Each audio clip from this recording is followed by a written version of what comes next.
What's the worst? HR is not your friend. Story you've witnessed, experienced. Pulled into a meeting with 2 HR reps in the middle of my shift. Taken to this really nice boardroom. Which was confusing because I was just a grunt and this is literally floors above where I should ever be. They sat me down and said basically, what do you have to say for yourself? Me, still confused, tells them I have no idea what they're talking about. Everyone is really quiet and serious and I'm scared shitless. And they say, you know what you did. This is cause for termination. Blah blah. I'm literally thinking this is really excessive for being a few minutes late sometimes. I insist I don't know what's going on. One of them maybe realized something was wrong and flips open a file and says you're XX right. Turns out they got me mixed up with someone else who has the same name, haha. On the elevator ride down by myself I was still sweating. Don't know what that other person did, but man, HR does not play. This happened at one place I worked at. They pulled the wrong sister into a meeting and started chewing her out for far too long. Before they realized they had the wrong person in there. I don't think apologies were ever made. I went to HR to report that my team's manager was illegally shorting all of our paychecks. HR's response was to adopt a new company-wide policy addressing the paycheck issue and back-paying most people for a certain amount. And also to frame me for work avoidance. HR and IT disabled part of my login account to a tool we used. And then fired me a few months later after failing to fix the problem and allowing me to actually do my job. They tried to deny my unemployment claim afterward. Told the unemployment rep that they had logs showing that I did something to break the tool I don't even have access to break in the first place. They also didn't think to disable my email access in a timely manner. So I was able to back up all my emails with IT documenting exactly what went down. Unemployment approved my claim and hit them with a major penalty to their insurance. I love it when justice is served. I work in Sweden. I had a friend recruited to an identical position as mine. I had to tutor him for a year. Given that I have more work-life experience for that gig. He came in earning €1,000 a month more than I did. When time came for salary discussions for me, I used this example and my manager tried to pass that along to at least align my salary. The HR partner responded that they didn't want to make that drastic raise because, and I quote, there might come a time where me wouldn't do the same things as now. And if that happens, we can't downgrade his pay. And he would therefore be overpaid. This is because 2 other team members has been demoted and now make manager pay for less work. We share job description, but they make double of what I do. I got a minor raise that year due to my boss asking the team members to give up a small share of their annual raises to be able to align my salary. Quite insane that they actually did that. Still not anywhere close to being aligned. On Monday comes this year's salary discussion. Madness to be continued. Delivery-wise I perform better than they do. They are 10 and 20 years older. The friend I mentioned is 1 year younger than me. Is it hard to find a new job in Sweden or something? I can't imagine why you're staying put otherwise.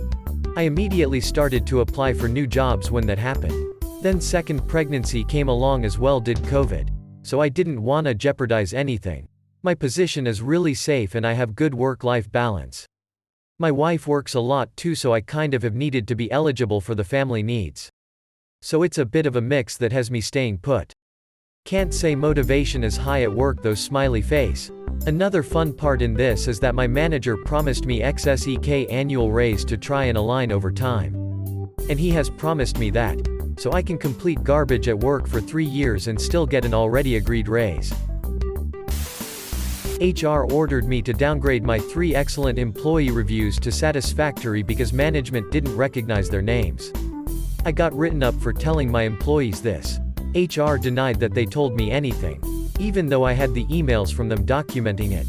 Totally worth it. My employees were excellent and got the raises they deserved. I saw a similar situation. The company has a policy where 10% of the workers had to get bad performance reviews, which meant no raise that year. What the company didn't take into account is that some teams are small and hyper-specialized. You can imagine what happened next. A bunch of crucial employees quit and that policy was cancelled, but the damage was done. Edit. Wow, people really enjoy corporate incompetence. Let me tell you another. The The company has a policy that limits an intern to 5 years.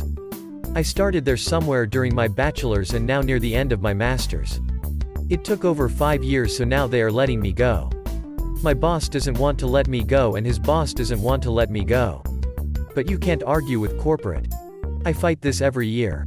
Their argument is that part of the job should be going above and beyond the call of duty, so when people do a good job, that's technically satisfactory work which warrants the same merit increase as everybody else.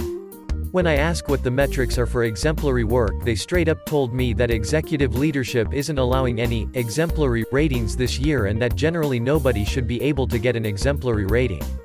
My counter is that hard work should be rewarded to encourage further hard work, and ask if they want to send a message that the company is only willing to encourage the bare minimum. Yes, that's what we'd prefer. The 3-point scale should just be a 2-point scale. Nobody should get a 3. Ain't that some shit? Welcome to our high-performance culture, where we take hard work for granted and treat great employees like crap. HR hired consultants to run morale-building employee input sessions. Basically saying, we're not from the company.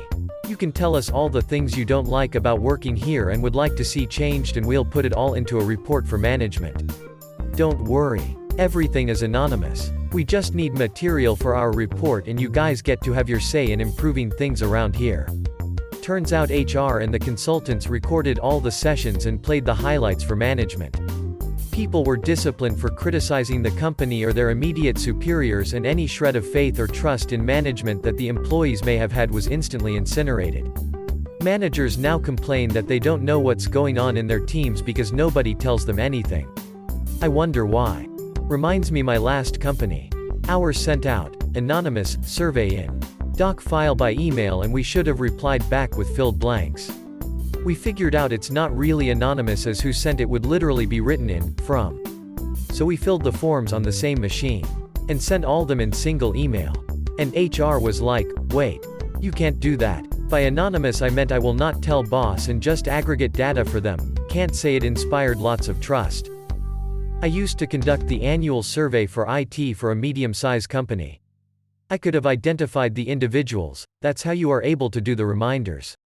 However, knowing management, the first thing I did when the survey closed was delete the unique key that could tie back to any single person. I never saved a version with keys on company servers. I also set minimum group sizes for data sharing, so they couldn't narrow down responses so far as to pick out individuals. Paranoid? Maybe. But we got great, honest feedback year after year. Luckily the exec I was working with also followed through with concrete plans and tracking back to the results. Wish it was the norm. Not all heroes wear capes. Well done.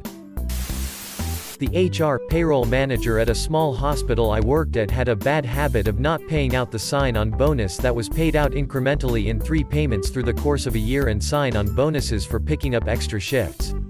After repeated requests to be belatedly compensated, I took it to corporate, who addressed my issue immediately.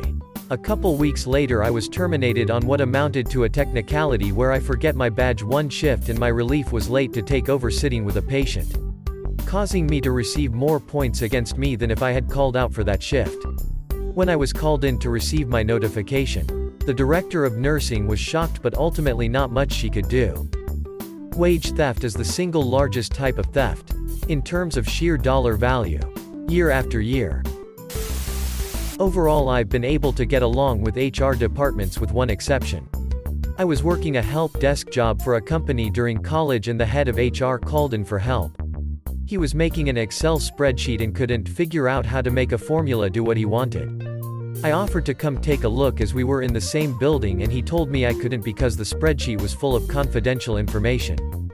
So I asked then if he could describe what exactly he was trying to do without giving away any specific info. And he told me that what he was trying to do was confidential. So I clarified that he wanted me to tell him how to do something, but I couldn't see it and he wouldn't even tell me what it was he was trying to do. At that point he agreed that I wouldn't be able to assist him since he couldn't divulge anything. As soon as we hung up he called my boss to complain that I was useless. That there is a top-tier class a moron. You have my sympathy. They already said it was the head of HR. Calling him a class a moron is redundant. Top moron.